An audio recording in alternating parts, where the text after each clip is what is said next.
আমরা কি একটা গান কি শুনতে পারবো? কোন গানটা শুনবো? ঠিক আছে, শুনি তাহলে। উদাস দুপুর বেলা সখী আসবে কি একলা নদীর সাথে রে, দেখতে তোমায় মন চাইছে সখী, দেখতে তোমায় মন চাইছে।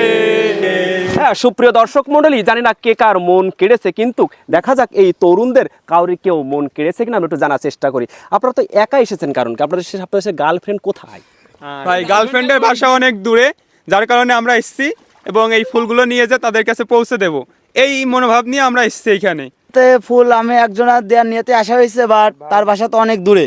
এখন নিয়ে যাব, যে ছবি তুলবো তাকে আমি দেবো, সে যদি আমার প্রতি টান কিংবা ফুলের প্রতি টান থাকে তাহলে সেও এখানে আসবে দেখতে। তাদের লাগছে বলেন তো? অনেক ভালো লাগছে, মনটা মনোমুগ্ধকর পরিবেশ, এটা একটা মন জুড়ে যাচ্ছে ফুলের সুবাসে।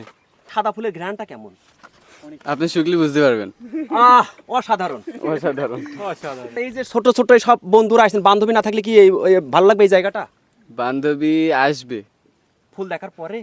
না, ফুল তুলতে নিয়ে আসবো, তাদেরকে দাওয়াত দিতে হবে না? আমরা দেখলাম আগে বাসনা কি গন্ধ, কিন্তু এই যে এর ভিতরে একসাথে কাদায় তো তলিয়ে যাবে। কোলে নেবো সমস্যা করতে, ঘাট তো আছে। বাহ, এই এত সুন্দর চশমা কোথা থেকে কালেকশন করছেন? এই আমরা কুড়িয়ে পাইলাম ভাই, এটা সত্যি কথা, সত্যি কথা। না মেম্বারশিপ তো আবার আছে যে ভ্যানিস আসলে তখন আবার নিয়ে নিয়েছেন। না, আমার আবার অনেক মানুষ দেয় তো, তারপরেও মনে করেন না, এটা ভুল কথা, আমার কোনো গার্লফ্রেন্ডই নেই, মেন কথা। ও আচ্ছা।